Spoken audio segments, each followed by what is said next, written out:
Actually, before we get into the intro, who do you think will win a versus between 50 and T.I? Because I might be in the minority in this. I don't think this shit close at all. You think 50 Cent gonna clear him? I think performance-wise, T.I is definitely the better performer, but he's also more active. I don't know. No, but it kind of be like if we was to compare stand-up between somebody that's currently working as opposed to, like, for example, a open micer around the city, he might not be funnier than Eddie Murphy, but he's more active. So T.I.'s got more. He's performing more. Yeah, I mean he's been on stage doing comedy and he's working that muscle on a regular. But I think if we just talking strictly off the music, and I also think what hurts 50 when it comes to how people look at him in the verses is the shenanigans that he's been doing outside of the things he's been doing outside of the music. What T.I songs do you think is gonna beat 50 Cent's catalog though? And that's what I'm saying. 50 he has T.I has songs, just not as many. He has songs, but all right. T.I don't got no motherfucking video game. And when it comes to the songs, right? What hurt 50 is that he lasted so long. That's what hurts me a lot of time too. No, because look, if 50, and I guess that it is a good thing that he is still here with us. That's the sad thing about rappers dying early. Rappers dying, like, a death gives you a bonus of how they look at you. I mean, that's true. Because they don't get time to ruin your legacy. Like, you know. Right. Like, so with 50, when it comes to his catalog, I think people, the first album is undeniable. And even the second one is, I believe this is undeniable too. It's just that that's when it started to take a shift because of he started to attack more people that were in the public's good graces. Yeah. At that time, right? And it's kind of like, because things that you do outside of music could either help or hurt your image. It's the same reason. It's kind of like, you ever see the meme of sexual harassment versus flirting? Yeah. Yeah. I think like J. Cole would be on that spectrum of flirting and Wale would be sexual harassment. True. Yeah. That's so true. Let me see. I guess we get into it. What's up, y'all? I'd like to thank y'all for tuning in to another episode of the We Want More podcast. I'm your host, Anthony Moore. I'm Asante Mars. Welcome, everybody. As always, we got Pepsi in between us. He's chewing on a new bone. Please be sure to subscribe on whatever platform you listen to this on, whether that be on Apple, Spotify. Stop right now. Scroll down. Give us 5 stars. Leave a review. And also, if you're watching this on YouTube, subscribe to that. You know, I think I kind of been hard on the listeners for, you know, not leaving the reviews or giving us the 5-star rating. But I mean, if you ain't do it yet. No, but I what the fuck? I want to give them some leeway just because this nigga's hard-headed. Some of our subscribers are, we have a wide demographic, right? So we got the young people, the Gen Zers, or what's the generation after Gen Z? Is it Gen Alpha? Yeah. Because I'm Gen Z.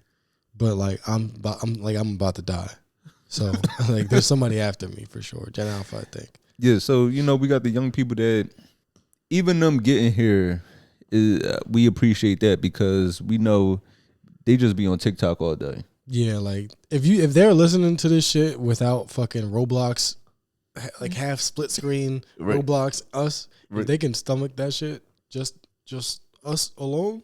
That's impressive because right. My attention span is gone, so I know they don't got one. Right, and then you would have, I know, like my mom listens. You have we have the older listeners. They're not about to click on no links. Right, you should. Oh, well, I don't want to say old. I don't want to disrespect my mother. Older than us. When older people, these niggas click a link, and now all of a sudden they whole bank account going.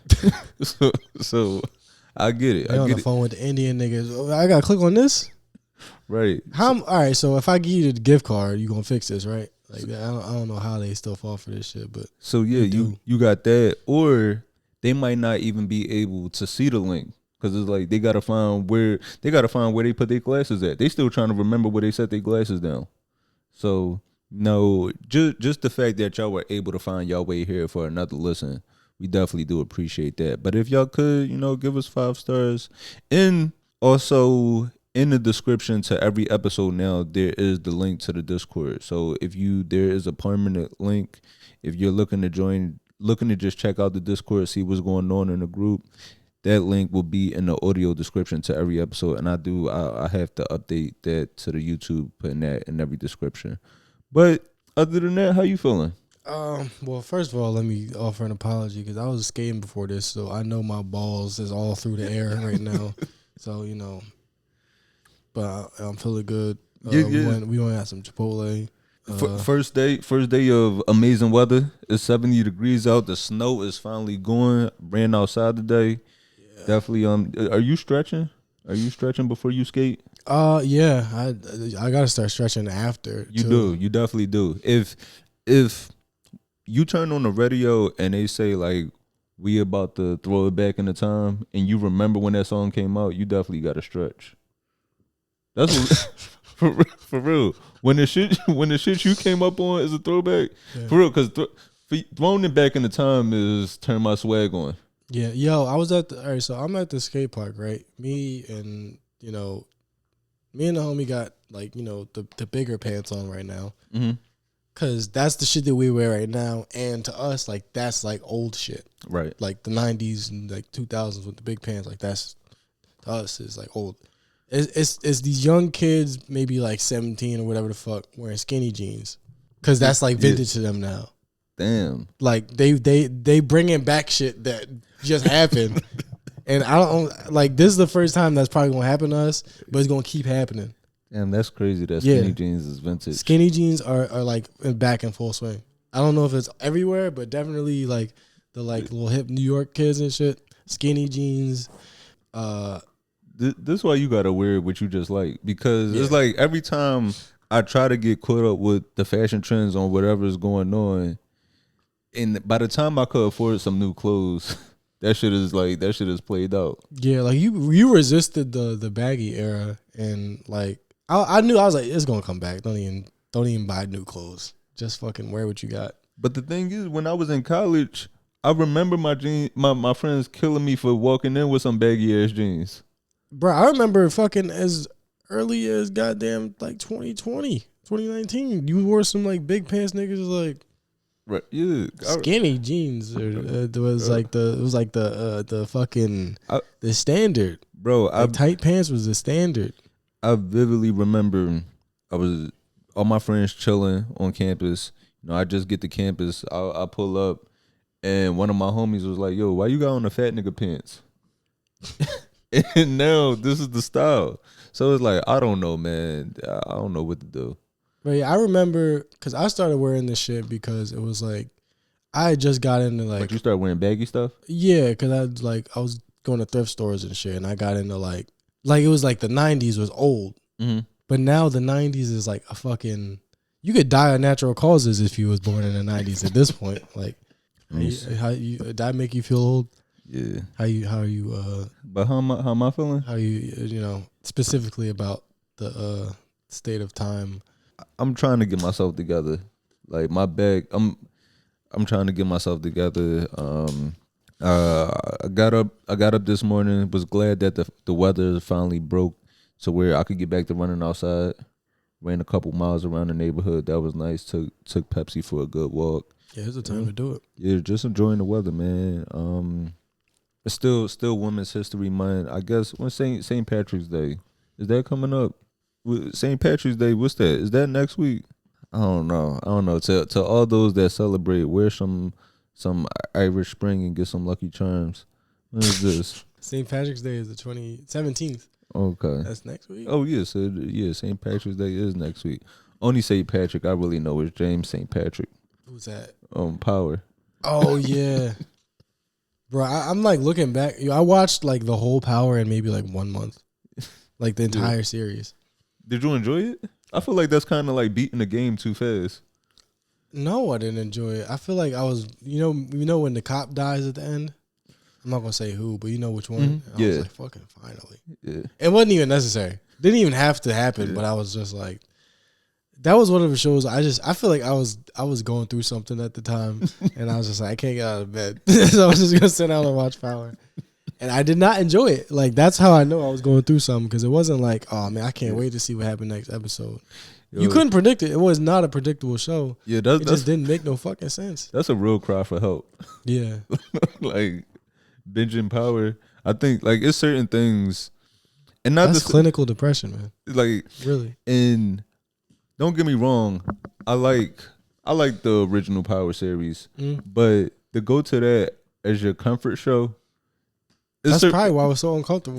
Yeah, it's certain things that's like a true cry for help. Like you ever see a man post a selfie? Yeah. Yeah, like nigga, what's wrong with you? But I guess the situation with the Atlanta Hawks. The Atlanta Hawks, they're doing a promotion, Magic City Monday. Let me see. Atlanta Hawks. The Atlanta Hawks are doing a promotion with the renowned strip club Magic City, and this is it's caused some outrage, and some people are for this. Like a lot of the locals are for this, but it's received some backlash from fans outside of the city, and even some NBA players spoke out against this, saying that it was wrong. Lou Cornett, one of the first NBA players to speak out against this, he put up a statement basically saying that the Atlanta Hawks partnering to promote an event with Magic City just doesn't coincide with the morals of the NBA, saying that the women in these establishments, they're already objectified and being exploited, and this is something that shouldn't be promoted. Yeah. So yeah, we had talked about that shit, and it does make sense to like not want to take advantage of women that might be exploited. Like I totally get that, because I mean that is like a lot of strippers, and like sex workers. It does come with like a lot of exploitation. Mm-hmm. But I think above all, like this is a white dude and it's like a strip club with a bunch of naked black women. I feel like it is a decent stance for him to like distance himself from that and be like, I'm not gonna engage. No, but he's also isn't he like not even invited? Yeah, the thing is this promotion is going to be between the Atlanta Hawks and the Orlando Magic. He's on the Spurs, so it's like you're not even going to be there. Yeah, like he has no involvement with this. Now I can see somebody on the Hawks be like, look, I don't know if I want to engage in that. Right. If it was somebody that was going to actually be involved in the game while this promotional event was going on, understand that. But yeah, like I hope, like when this some Christian shit for like some cool shit to be happening and then to just get involved, be like, we not doing that. Yeah, because if you want to talk about things being exploited or things that might not go along with the moral standing of the league, right? This is a league that sponsors gambling. Yeah, this is a league that promotes gambling.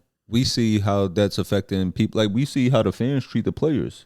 If the players don't hit their goals, you got players getting all types of threats of violence for not scoring a certain amount of points or messing up somebody's parlay, and even you got players and coaches getting in trouble for getting caught gambling while the league still promotes this.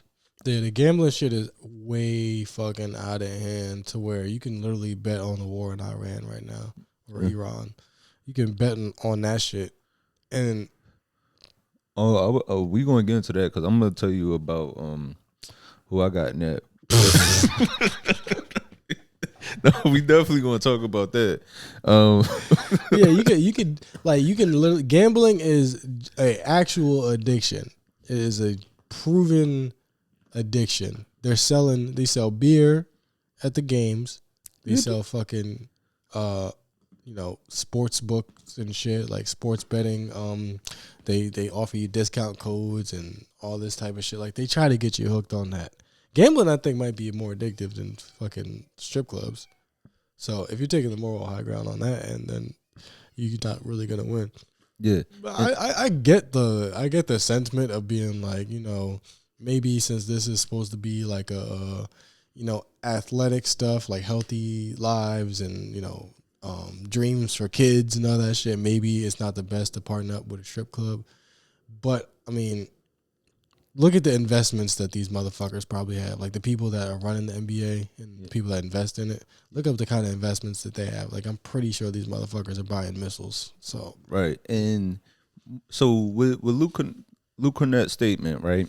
He said the NBA should desire to protect and esteem women, many of whom work diligently every day to make this the best basketball league in the world. We should promote an atmosphere that is protective and respectful of the daughters, wives, sisters, mothers, and partners that we know and love. Allowing this night to go forward without protest would reflect poorly on us as an NBA community, specifically in being complicit in the potential objectification and mistreatment of women in our society. And that's why I don't like it. Now, I'm not for this promotion being like in the NBA, just strip club culture being promoted in the NBA. I just don't like, just because, not because of the objectification of women. I just don't like it because it's a family event. There are going to be children there. And, you know, I'm a Sixers fan. Mm-hmm. Like, I see enough ass while I'm at the games. Yeah, so I don't mind. I gotta support Paul George. And I get that. I absolutely understand where you're coming from on this, but he's not wrong. That's why I feel like all this, all the back and forth that we see isn't as productive as it should be, because he should feel comfortable to say this, and then somebody be like, "Look, I see where you're coming from." Like, it shouldn't be like yelling at each other. Everybody wants to yell at each other, but it's like he's making good points. But what you're basically saying is we need to make sure these sex work bitches stay on the margins of society. But they getting too much. Like, keep that shit in the shadows. I mean, but this statement about like the mistreatment of women, I feel like you kind of looking down on them. Yeah, exactly. And is women, like, they should be done in this shit should be in the shadows. You know, it's something that everybody makes money off of and everybody patronizes, but we gotta act like shh, you know, because that's when they really get objectified and mistreated. Because if it's like this dark, deep, scary secret, then you know, it's like drug dealing. You know, nobody fucking, you get robbed and beat the fuck up, maybe even shot. What you gonna do? You doing something illegal? So like shit like this has to be monitored and safe for it to actually work well. Yeah, and that's what I'm for. I'm for, you know, we should look at these women not as people that's being mistreated. It's not their fault they're being mistreated. If they are being mistreated, it's more so on the patrons. That should be on the men. Don't look at them as like these weak individuals, because, you know, it's a good amount of them that this is what they want to do. Yeah, like the problem isn't that strippers, the job is being mistreated. Like, that's, you sign up you sign the contract, or you sign up for this job that you're signing up to be mistreated. You're signing up to do the job, and people just mistreat you because they don't respect the job. But if we were to be like, look, if us as a group of men, we gonna go to the strip club. If it's no touching and no ass slapping, that's what we do. If you start disrespecting, then, you know, we'll look down upon that. But as a group of dudes, like, we go in the strip club, like, we gonna try, you know, somebody's gonna get fingered, or, you know, or ass slapped, and guys just sit around while that happens. Like, it's not that the job itself is objectification. It just opens you up to so much of it because of the way we see this shit, I guess. Like, you should be able to, like, you know, go pop pussy and be untouched if that's the rules. I mean, if it's one of them strip clubs where they like, nah, go ahead, grab my butt, you know, put your finger in my ass, that's another thing. Yeah. Or brothels, you know, brothels are like, they're safer than fucking getting actual pussy, bro, because you go into the brothel, you pick out the one you want. There's, like, you know, condoms and STD tests. I don't know this from experience. Okay. Not that I'm against it. I just don't know by experience. All right, because I was going to ask if you could drop a location, but all right. I mean, I can show you some websites. I don't want to blow up nobody's spot right now, because I know some of the homies actually, you know, they live for this shit. So I don't want to have the FBI, you know, remember Backpage had the FBI notice on it. I'm not trying to have, you know, my friend's shit get blown up. But yeah, buy and like, sex work, it has to be done. There's no world without sex work. Mm-hmm. Pussy is worth something, and having full balls is scary. Yeah, because he goes on to say in his statement, regardless of how a woman finds her way into the adult entertainment industry, many in this space experience abuse, harassment, and violence to which they should never be subject. Now, that's the issue. these women might have got into it for the reasons of, financial reasons, or this is just what I want to do. This is the type of work I love. So we shouldn't fault them. We're faulting people that go to work for getting harassed. Yeah. So we shouldn't take nobody's right to do that away. It just seems like the answer. I don't know. NBA. I don't really fucking think the NBA has the responsibility to engage in sex work shit. But there should be somebody that's like, look, we gonna do or maybe it is. It's a big enough organization to where they could go, look, we gonna do a collaboration with this strip club, and we gonna not only host a night there, but when we get there, we gonna make sure we got extra security. We gonna make sure we gonna set a standard for what a respectful environment in a strip club is like, to an extent. Because again, you do got to be able to wall out a little bit, but you can't choke the women and smack them in the face and shit. That's the type of shit they go through. Right. So it could be cool to be like, look, we know this is a thing people are gonna do anyway. So as a large organization, we're gonna come through and we're gonna just basically hear out some concerns. Like, what, these girls do this all the time. What are their concerns about working there? Maybe we'll just address it. And there's ways to go about it. Again, I don't know if it's the responsibility of a basketball team to do this shit, but if you keep shit on the margins, you can basically do whatever you want on the margins because there's no fucking supervision. Right. Anything can go down when nobody's paying attention. But if we were to pay attention to this shit and then actually try to fix some of the problems, that's something. Because everything ain't supposed to be for fucking kids. Kids run this It's not even that kids run this shit. It's just that's the excuse that people give us for making this such a goddamn boring and fucking prudish ass country. And everything. The kids. Fuck that motherfucking kid. Turn his goddamn TV off. Take his phone. Tell that nigga go to sleep. The fuck is you talking about? You can't have this on for the kids. And fuck the kids. And with the promotion, it isn't going to be they aren't going to have strippers being promoted on the court or anything. So the things they'll do during this promotional night, they're going to have a performance by T.I and music by DJ Esco, coolest DJ in the world. Yeah. They're gonna have a menu of Magic City's famous lemon pepper wings. Yeah, yeah. So they're gonna have the wings, and they're gonna have limited edition hoodies. Yeah. So in that regard, I really don't see a problem with it because, like I said, it's not going to be just women flaunting their bodies, just twerking on a court or on a bench or anything like that. It's just this establishment is such a, I guess it's like a landmark. It's such a treasure to the community. Yeah, and it makes sense. Athletes in peak physical condition, strippers in their peak physical conditions. It's a kind of a natural matchup. I mean, they might be the best. Honestly, we keeping it real. The strippers might be the better athletes. You know how hard it is. I ain't never heard of a stripper tearing the ACL. So yeah. You know how hard it is to climb up a pole and do. I do calisthenics. Yeah. So when they do that whole hanger from the side shit, that's a calisthenics move called the flag. Yeah. That take a lot of core and shoulder coordination. Yeah, and I mean, to be a good defender in the NBA, you gotta be you gotta be confident. Mm-hmm. I can't imagine having to do that job with my dick and balls out. To be able to maintain confidence while your shit just on soft and that's just you presenting your true self to the world. And Killer Mike, he spoke out against Luke Cornett's statement. His message was really simple. He said, outsiders don't really understand the context behind Atlanta's traditions. So this is something that has shaped the culture and identity of the city. And if you're not from the city, then you shouldn't have any say-so on this. But I do want to share this video from 21 Savage where he actually spoke about it. Yeah, this is obviously good and bad to it, but I feel like as a white dude, don't you feel lucky enough to be in the NBA to just shut the fuck up? You made it to NBA. Why you gotta talk too? It made me think about.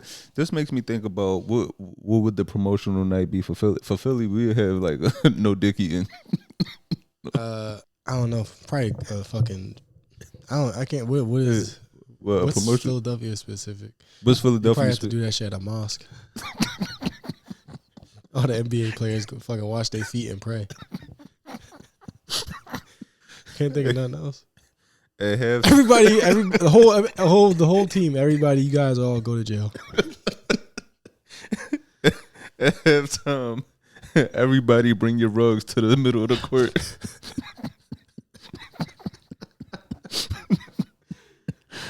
We got a blanket with a bunch of turtles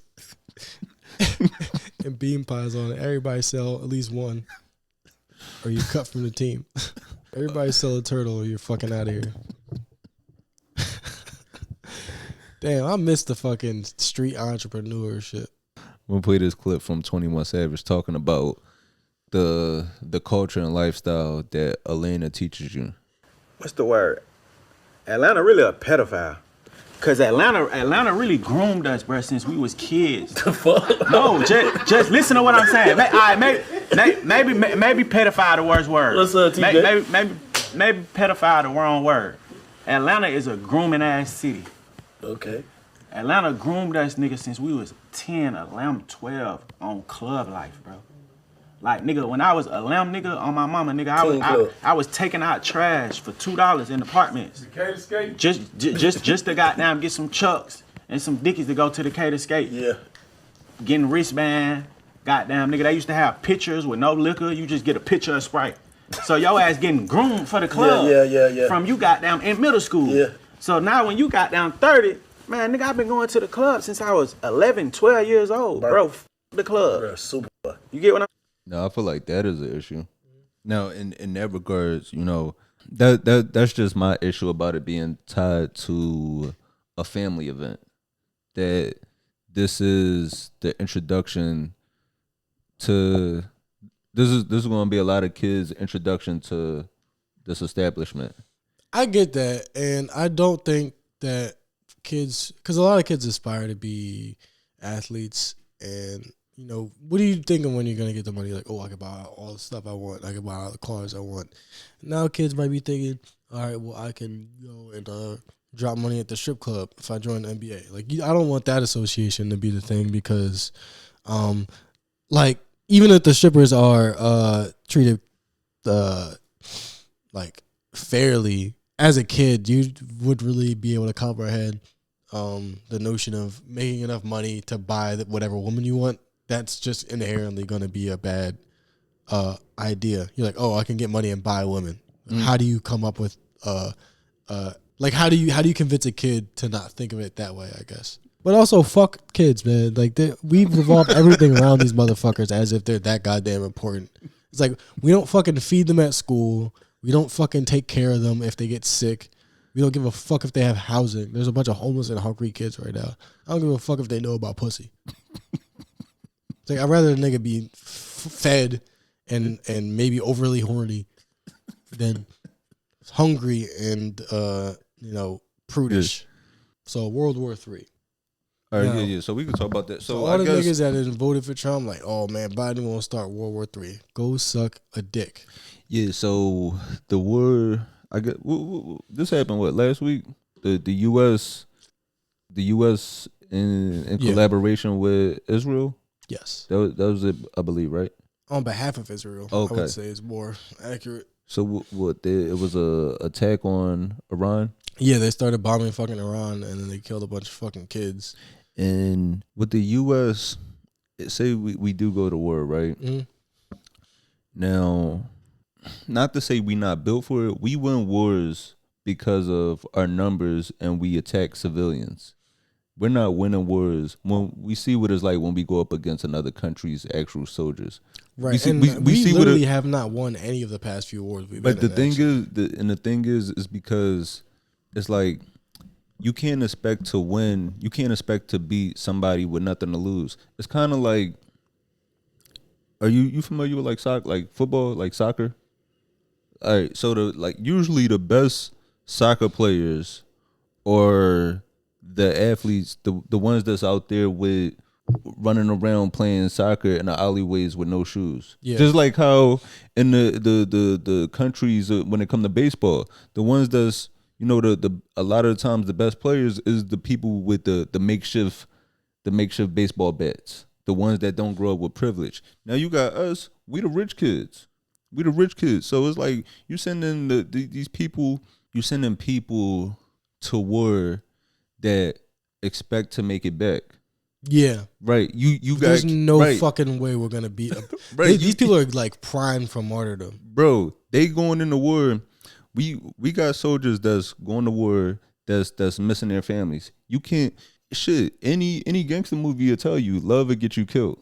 Yeah, I think that's what they said. Matter of fact, I believe they said they didn't get rich or die trying. That was that movie really well. I'm a 50 stan. Yeah. So yeah, that was one of the things they said in that. Love will get you killed. So you got people going to war so they could get their girl a house in a nice car. Yeah, so they can afford to raise a baby that's their best friends actually. Right. Where where you got these guys going to war. Shit, they don't even. These niggas don't care about the women in their lives, bro. We going to war against people that they've been training on mountains and flip flops and a sheet on. They don't give a fuck, bro. These motherfuckers. First of all, we're invading their homeland, so think of like the U.S. is sending people over that just have like an agenda. They don't really want to die for anything. Right. They're willing to, I guess, but they don't necessarily want to die because this cause isn't really. We have no beef with Iran, so there's no reason for us to be mad at them. But we literally a bunch of little girls, nigga, and we're invading their homeland. They're gonna fuck us up if we go over there. Yeah, because it's kind of like how with Vietnam, how they was over in the jungle setting Home Alone traps. Yeah, and it was like this is their land. Like we were going over to, we didn't give a fuck about Vietnam. Ask any of the older folks that went over there that you might have in your life.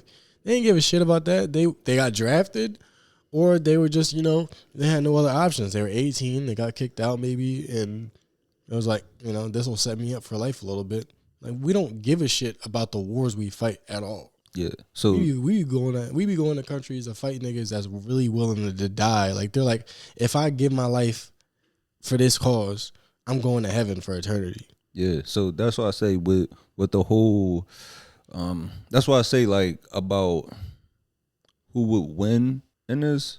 We're going against people with one-way trips. Yeah, these niggas is getting on the plane not expecting to come back home. And we definitely could win, like with the numbers and everything. But it's like, how could we consider that a win when a bunch of like poor Americans just go and just kill other people and then get killed for literally no reason other than because Israel just wants to expand? That's the only thing. Yeah. It's just Iran threatens them and they don't want to be next to them. It's really fucking nothing to do with us at all. That's some crazy ass shit, bro. Because I always thought like, there's no way we're going to really bomb around because, we did it after we blew up their nuclear silos. Remember that? I was last year? Yeah. Like late last year. I was thinking like, all right, that's it. We destroyed their nuclear capabilities. We just didn't want them to have nukes. I thought that would be it. I guess I wasn't paying attention, but yeah, it's just really insane. I thought like we'd never be, after we pulled all the people out of the Middle East under Biden came in. That was like the first thing he did. He pulled all the troops out. I was like, okay, finally, we've come to a consensus that there's no reason to be deploying people in foreign wars because, for one, we have no motivation to do that. It's not going to work. Those people don't want to be liberated by America, whatever the fuck that means. They don't trust us. They think we're literally the devil. Like, why would we go there? Who is going to be enthusiastically fighting in another country? That's what I'm thinking. But these niggas is trying it, so we'll see what the fuck happens. Only way for this shit to go down is for us to invade them on land, apparently. So you can't win a war fucking by air. That's how you end up with just killing. You might kill like 3 fucking military targets, and the rest is like little girls. We're going up against people that are like have no problem throwing a rock at a tank and just standing there. Yeah, because they know like if they get blew up, they go to heaven. So there's no reason to not do that shit. I want to talk about this. So there's this video this past week of the McDonald's CEO trying out their new burger. You eat McDonald's burgers? definitely never doing that on the record, but I don't eat it at all. No, but on the record, never had it. I mean, do you eat burgers from fast food places in general? I can't remember the last time. I have had Wendy's recently, and I regretted it. Cause I'm a child. I only get fries and nuggets. Yeah. Even that is like you're getting the grease and all the poison. But yeah, I'm a baby when it, like the only place I get burgers from is a spot that actually specializes in burger. Like I'll get a Shake Shack burger or Five Guys, something like that. But other than that, most fast food places, I'm just keeping it simple with fries and nuggets. Most of this shit ain't meat. I mean, it's meat. I hate the type of meat you want it to be though. Chris K here with, you've heard about it, here it is, the Big Arch. This is something that we have tested already in Portugal, Germany, Canada. I love this product. It is so... No, I'm going to stop that because they tested the product in Portugal, Germany. Now, I've ate in both those places. Mm-hmm. And the difference over there as opposed to the U.S., they getting real meat. Like, that burger over there, they probably knew the name of that burger. Like, that burger was raised in a farm. Because I believe in Europe, their food regulations are different than us, where for them to even use, like, certain meat or vegetables, it has to be grown or, within a radius from where it was. Yeah. So I know that burger over there tasted way different than what he's about to try. Yeah. Honestly, every ingredient that you would put on a burger, like our regulations and the type of shit we're allowed to put on that is different. Like the pesticides and shit. The bread is fucking like, remember how they said like Subway was using yoga mat for bread and shit? Like the type of shit we're allowed to do here is just sad. It's sad what we're allowed to feed people here. Like you could fucking piss in a fryer and fry fries with hot piss, and it's sad. Big Arch. This is something that we have tested already in Portugal, Germany, Canada. I love this product. It is so good. I'm going to do a taste. And I'm going to stop that right there. I've never referred to a burger as a product. And that just shows what's wrong with rich people and people that run companies. That's how I could see how somebody from, like, looking at a burger as just a product and not food, that's the same way a healthcare CEO could look at a person that's sick and not look at them as a human that needs help and needs treatment, but they look at them as a liability or just a number for that company. Yeah, because, like, I've been trying to avoid the whole, like, I'm not trying to be like a CMOS, Dr. Sebi nigga. Like, I don't want to go too far into that shit and be, like brain broken about it. But, like, medicine is generally just not even, like, real. Like, it doesn't actually fix anything. Like, if you go into, like, the pharmacy, like, gotten sick and go to the pharmacy and you look at what you're buying, like, nothing in, like, not a single thing in there is geared towards fixing the problem. Yeah. Like, it'll suppress your cough. You know, if you have allergies, it'll fucking suppress your sneezing and your eye watering, but it does not fix any of the problems at all. Like, it's literally just a product to keep you moving. That's a great point because, I got asthma. Yeah. So I've been one of them people that's in there just buying all these different suppressants, but it's nothing that actually treats the problem. And I know when we be buying medicine, our bodies be pissed off at us because, like, when we get fevers, it's our bodies raising the temperature to try to kill whatever we're dealing with, and we just taking some medicine just fucking up what our body trying to do. That's a good point. Yeah, because, like, our reactions to certain things, like, if you hurt yourself, the swelling is so, like, the bone, like, if you hurt your wrist, it's going to swell up because the bone needs, room, so you're not just fucking hitting it again, so it's, like, puffing up. But if you fucking if you, like, lower the inflammation with some sort of, like, anti-inflammatory pill or some shit, you might be fucking it up a little bit. I don't know. Damn. That's a real point. Like, and the same thing with the food here. Like, it's not food. It's just like your body's gonna start rumbling while you're on the road, and this is gonna keep you going so you can get your dumb ass to work. Sit your fat black ass in the seat. Shut the fuck up and do your goddamn job, you piece of shit. That's McDonald's That's the slogan, McDonald's. Get your fat ass to work, you piece of shit. Seeing this, it kind of made me think about remember the guy that owned the guy that owned, I believe it was the guy that owned the cup of noodles. Remember, he was like, I'd never eat that shit. I didn't see that, but I saw the Campbell soup guy said that. He's yeah, Campbell soup. My bad, my bad. Cup of noodles. Cup of noodles. Do they even have a CEO? Bro, that shit is like that's just like a half mole, half person somewhere underground running a lab. That ain't even a real company. Cause you ever see the niggas fix a table with the ramen noodles? Remember they was doing that? Yeah, like, that was like a big thing.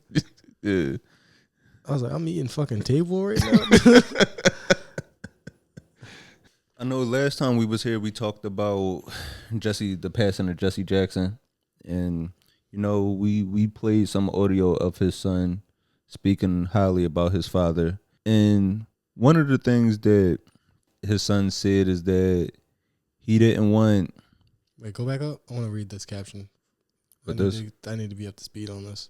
So leading up to his father's funeral, you know, he asked people to not politicize his death, which is rightfully so. You know, this isn't the time to promote your own agendas that you have going on. And they would be wrong because the political spectrum we have doesn't even suit his tactics. Like his fucking beliefs wouldn't even fit into any of the either of the dominant parties wouldn't be able to like accommodate his solutions anyway, were he to be involved in the political process like that. Yeah, so this right here is Jesse Jackson's son speaking prior to the funeral.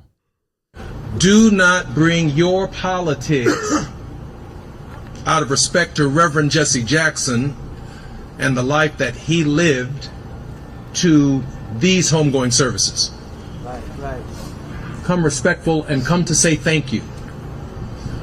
But these homegoing services are welcome to all. Democrat, Republican, liberal, and conservative, right wing, left wing. You know, I noticed something in this, like the way that older folks have to speak to, like the left, you know, left and right, and like, you know, liberal, conservative. The way that like we basically we're pretty lucky to not have to dumb shit down to that point to where people can understand. Like somebody like him, in order for people to hear him, he has to go left and right, get along. Like there's only two sides. You know what I mean? Like they have to dumb it down to left, right. That's all that there is. Liberal, conservative. Like there's so many more spectrums in the middle and on either side. Right. That we're allowed to acknowledge exist. But I feel like a lot of older people's brains have been broken from like decades of this political process to where they can't even fathom the fact that like there's a more left than like the Democratic Party. Like even Jesse Jackson, like he's a Democrat for sure. Like I guess like, you know, as on paper, but none of the shit that he wanted to happen in this country would have been possible within the Democratic Party platform.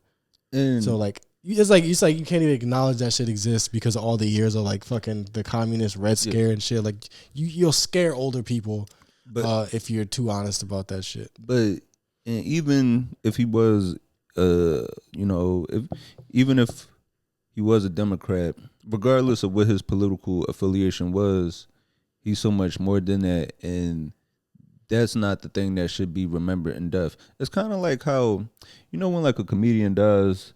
Or somebody does, and like people might say, I know he's up there telling jokes.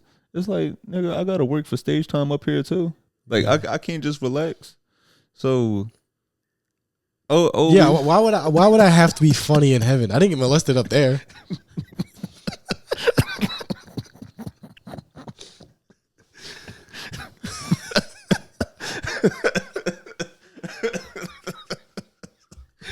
That's the only reason I'm funny down here, niggas. Somebody touched my butt. In heaven, you don't got to do that shit. You can just chill with Jesus and keep it real on some like on a serious level.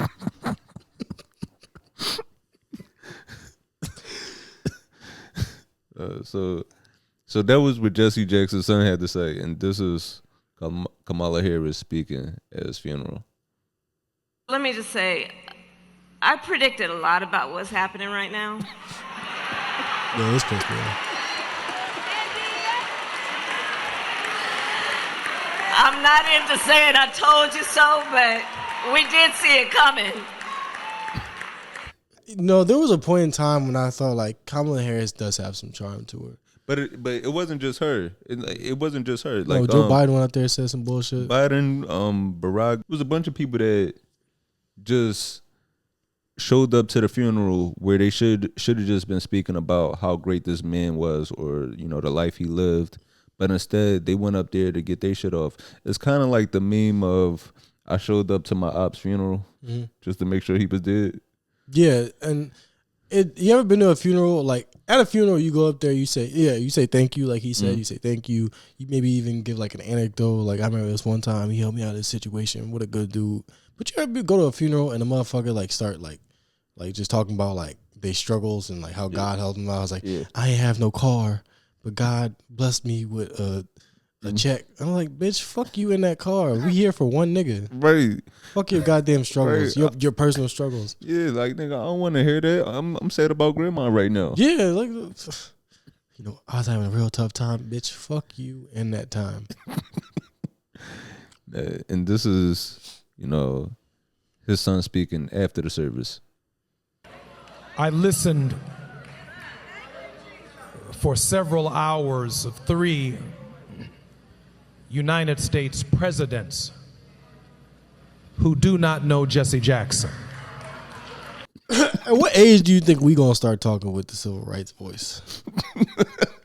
So I talked to my brother Anthony the other day, and he told me that his dog would not shit on the street. And he was out there for a long time, and the dog would just not go. I would like to thank you all for tuning in to another episode of the We Want More Liberation Experience. Join the Discord, please, and rate us 5 stars. 5, 1, 2, 3, 4, 5. Like all the stars, all the points on the Islamic star. 5 stars. Give us 5 Islamic stars.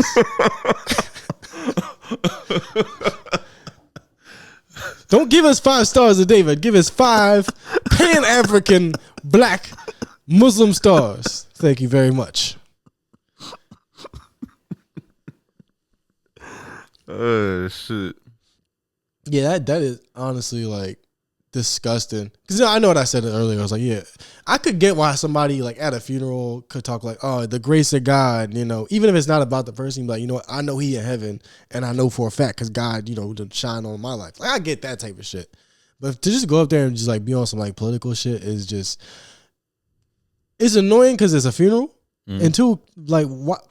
All right, 2, why would these niggas really even like platformed at a funeral? Like Bill Clinton and fucking Obama and like none of them did shit for black people or Jesse Jackson specifically. They did talk down to black people and fucking. But that's the problem with dying after all your friends. Yeah, that random niggas just gotta talk about you. Damn, you making me sad now. Oh well, actually that's funny because all right, I'm making a whole whirlwind of things, but that actually definitely if you have a big enough impact, that will happen. Because I remember, you remember the Patrice documentary dropped like a couple years back, and a bunch of people were saying like all these people talking like fucking hated his guts, and he didn't like them, but they were just like talking like they were just like fond friends and shit. So that will happen if you make it to that point. Yeah. Or even if your friends are still alive, like the people that dislike you will find a way to get a little bit of shine. No, but I want to talk about this. It's actually the homie John sent this.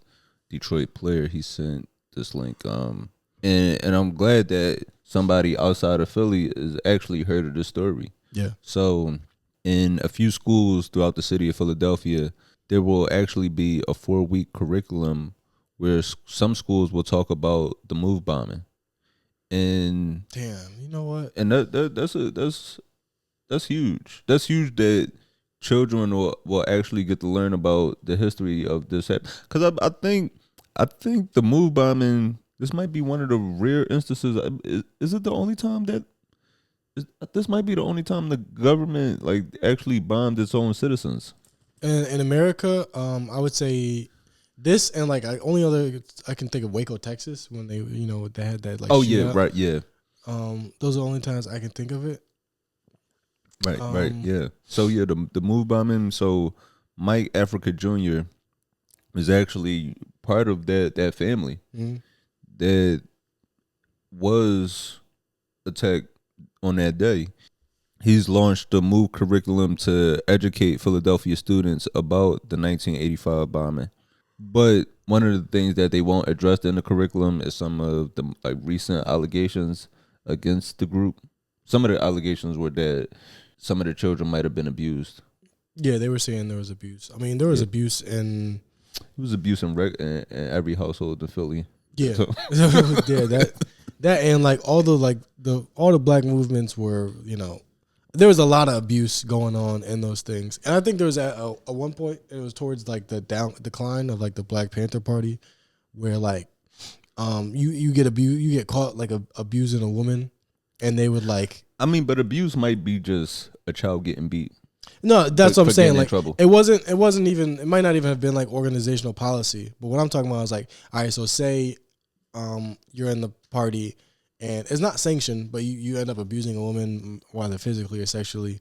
Now the way that we handle that is we fucking beat the fuck out of you, and like we're taking like they were starting to take pleasure in like physically punishing people. You know what I mean? Okay. Like, there was a lot of problems going on with shit like this. So I don't think. I mean, maybe they should bring it up. I don't think that has anything to do with the merits of the organization, whether or not people were being abused in individual cases. I don't think you should have to admit it unless, there's no solid story. Because, the fucking police or whatever government institution doesn't want to talk about this shit. They will start rumors that are unsubstantiated and just throw shit out there just so you don't fucking, just so you throw the whole entire organization out. So MOVE, what MOVE actually was, it was an organization created by John Africa in 1972. It was a black revolutionary group that they had a lot of environmental ideologies. And damn, I actually didn't know this. I didn't know they had a standoff with the police in 1978. So this was about 7 years before the bombing. So I didn't know the organization. Yeah, it was like a regular thing. Like they would just get into it with the police. And that was the thing that we were talking about. Like, how could you prove that the police started shit back then? Like, you just couldn't. They could say whatever the fuck they wanted. They're like, oh, we showed up to serve a warrant, and they started shooting at us. Right. They would just say shit like that. Yeah, because we couldn't do nothing. So the bombing ended up killing 11 people and displaced 61 families. That's a lot. Yeah, because to displace 61 people is a lot. 61 families, it could be well over 200, 300 people. And they would have bombed more if it wasn't successful. Right. The way we do it in the Middle East, it's like, oh, if y'all still wilding after this one, we got more for you ass. So, after seeing that they would do that to their own citizens, the fight ended. But imagine if they was like, fuck it, drop more bombs, we gonna keep fighting. And they probably would have dropped more bombs. And the thing that people don't know about this, right? It's a lot that's like still just coming out. Like when a bomb was dropped, you had people run out of the house because it was on fire. Those people running out were shot and then thrown back in to cover up that they were shot. Fuck, I may or may not have heard that before, but that does sound like unfamiliar and like especially heinous. And their bodies, like some of the bodies weren't recovered. Up until recently, some of the bodies were being used for medical studies at the University of Penn. So like medical students were actually learning on these bodies. Damn. That shit is fucking insane. But I mean, like, it blows your mind, that kind of shit that was actually happening, and it's the reason why, like, if you're unenlightened, black people seem so angry and unreasonable, and like sometimes we're not angry enough. That's what I'm saying, because the type of shit that we say and the type of anger that we'll have for these situations, it'll seem insane. Like, why are you mad? Why are you making up stories about the police bombing people? Like, oh, so why are you making up stories about the police killing people for no reason? You're fucking crazy. Like, it sounds crazy if you aren't enlightened. But when you start to figure this shit out, you're like, damn, nigga, I'm too complacent. I'm just out here fucking,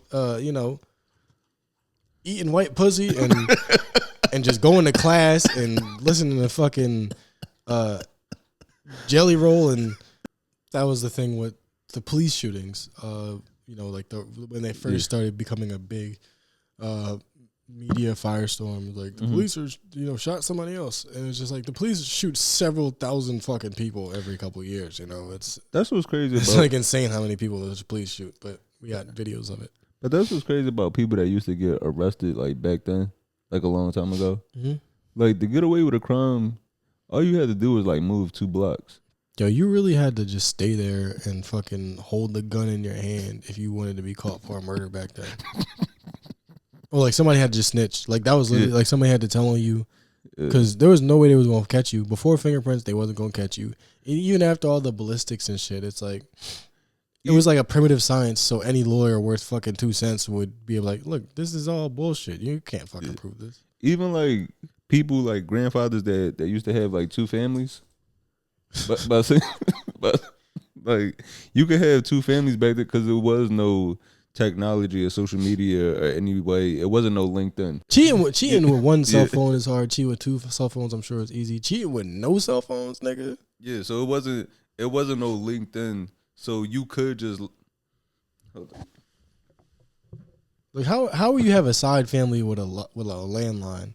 And yeah, shit was in a phone book. Like sometimes some of these guys, they would go eat dinner at one house and then go eat dinner with the next family. You know how strong your grandpop had to be to eat 2 dinners? Have you ever done that before? Like eat dinner because you weren't supposed to have eaten dinner before?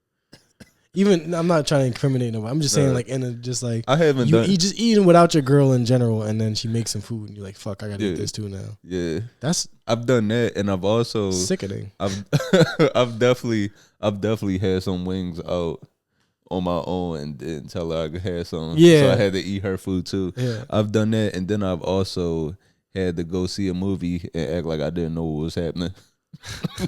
Yeah, it's like even without the stress of having fucking side children and a side wife, that shit is a lot. So I don't know how they was pulling that shit off. I mean, that's why. I guess it was easier when you could hit everybody. You just beat up whoever questioned you. Where you been at? Shut the fuck up, little nigga. I mean, but that's why these niggas was looking 60 when he was 25. All that stress. These niggas is going bald at 19. Do you know what it's like to march for your rights when you gotta hide from 2 wives? That was honestly, the civil rights movement was a good excuse to get out the house if you had 2 families. Like, I don't give a fuck if it's 4 a.m. I gotta get out there. If somebody fucking leaves the house at 4 a.m., I don't give a fuck what time it is. The revolution needs me. That's why they need to start doing protests later at night. Like, bitch, I was at a protest. You really gonna be on my balls smell like that because I was marching all up and down the fucking street. That's not pussy. That's freedom you smelling on my balls. Ask me where the fuck I've been at. I'm doing this for you. No, that'd be the problem. Yeah. Niggas be cheating and then taking a shower there. What you got to do is you got to go for a run. Yeah, you got to make it stink so much. You got to make your balls smell like butthole to where the pussy ain't even noticeable. She's like, why I smell like pussy? Honestly, it could be. I might have grown one after as long as I was out there. I ain't never had like a. I don't know what it is. Maybe because you can catch people easier these days. I don't think we have to deal with like this. This ain't the smell your dick generation. Yeah, this ain't like the. Let me weigh your testicles to make sure that they weigh the same as they did earlier. All right, so School District of Philadelphia's African American History course. Okay, cool, yeah. That's the good thing. I was gonna say, like, I think that's the good thing about being able to operate within like the school district, like being like public, Mm-hmm. is, we can all kind of like agree on shit, and there's no private money involved in schools. Like private schools and like charter schools, like they can kind of teach you whatever the fuck they want. And if we were to improve the public school system, like public schools fucking suck, but if we were to improve that, then it would be like a lot easier to teach stuff like this. Public schools suck because they're funded by the fucking zip codes. They're funded by the neighborhood. So because there's some people who public schools, like when you watch Disney movies, and you see those public schools look like college campuses. Yeah, public schools in our neighborhood, like the public schools that we know in Philly. So and that was a big part of detention centers. Huh? They look like detention centers. And that's a big part of there's bars on the windows and shit. That's a big part of like it's a legal form of segregation. Yeah. Because, after the Civil Rights Act, where they ruled that like separate but equal was in fact not equal, it was like, all right, how can we separate these schools? How can we separate ourselves? So they found the way to separate us by class and funding our schools on the neighborhood. So so what they're going to do in week 1, the first week of this curriculum, they're going to talk about the context of like what MOVE was in the old days. So I guess what was the tone, or what did the people in the city think about MOVE? I'm assuming, because I've talked to older people, and even them, they talk about MOVE as like, they were kind of like looked at as freeloaders. Like it was just a group of families that was stealing electric from the houses. Like they were stealing electric from the neighboring houses and leaving trash all along the block. Week 2, they'll talk about why they were attacked. Week 3, they'll talk about how were and should the people that did these things, should they be held accountable. And week 4, they'll talk about how can we repair the injustice that were perpetrated against them. Sure, I wish we could get some of this curriculum, because we know about it, but we haven't even been taught about that as people from Philly. And me specifically, like this was not too far from where I grew up. Yeah. Oh, next week we're definitely going to get back to doing the Tubi movies. We actually do have a Tubi movie selected to get back into. I guess we kind of stopped with the Tubi movie, just getting things together behind the scenes and really just trying to come up with a rating system. I do want to do that. Come up with a better system to like group these movies and to, definitely check them out if this movie is watchable, or if we just tolerated the movie or don't click on it. Just figuring out something to the right scale to put these Tubi movies on. Yeah, I think it might have to be like start at 5 and then you take off a point for fucked up sound, or for too many women getting slapped. That's a point. Because sometimes it's like, all right, nigga. Yeah, that's definitely a point. Messing up lines in a movie and just keeping the take in. Yeah, that's a point. I've seen characters called the wrong name. Yeah, they call them by their real name in the movie sometimes. That actually does happen. So that's a point. Yeah, so Marcus Houston being in the movie, that's a point. I think I feel like the last thing we watched was that Marcus Houston Alien movie. Oh man, that was just bad. Lack of continuity, or like just jumping around the timeline, that's a point. Yeah. Maybe we'll start at 10. Yeah, so we definitely going to get back to the Tubi movies. And also with the questions, I was thinking maybe with the questions we could start crediting the people only if you're comfortable. If you're comfortable with, your name being mentioned, or you being receiving some type of credit in the description of the episode. So that could be something we could do too. Yeah, we've been doing it anonymous because some of the shit y'all be asking is so fucking like silly, or like embarrassing, or just like, or too freaky. Just like freaky. So I'm like, I definitely will ask this, but I'm like, I don't want to have to put your name out there. But I will for sure if that's what you want. Yeah, so yeah, definitely as always, just keep supporting us, sending your questions as always. When any question comes to mind, so you don't forget, you could send the question whenever we post a prompt, or just if something comes to your mind, just say, hey, what y'all think about this? Or how do y'all feel about this? Or what should I do in this situation? So yeah, send your questions, support us on all our social media platforms. We both do have sign up links in our description. Yep. So with the sign up link, right? It's a thing called Beacon. It's similar to a link tree, but just I like the layout a little bit better. Where you put in your name, whatever city you're in, and your email address, and then if we have a show coming up in the area, there's an attachment portion too where you can upload a picture of your feet. Yeah, you'll get an email. You'll get a message. Why can't I just be serious for 5 seconds? I'm sorry. You'll get a message whenever we're performing in your area. So yeah, just support us on all our social media feeds and keep tuning in with us, man. We definitely appreciate y'all as always, and we'll be back next week for another one. So I'm Anthony Moore. Asante Morris. Thank you. And we out of here.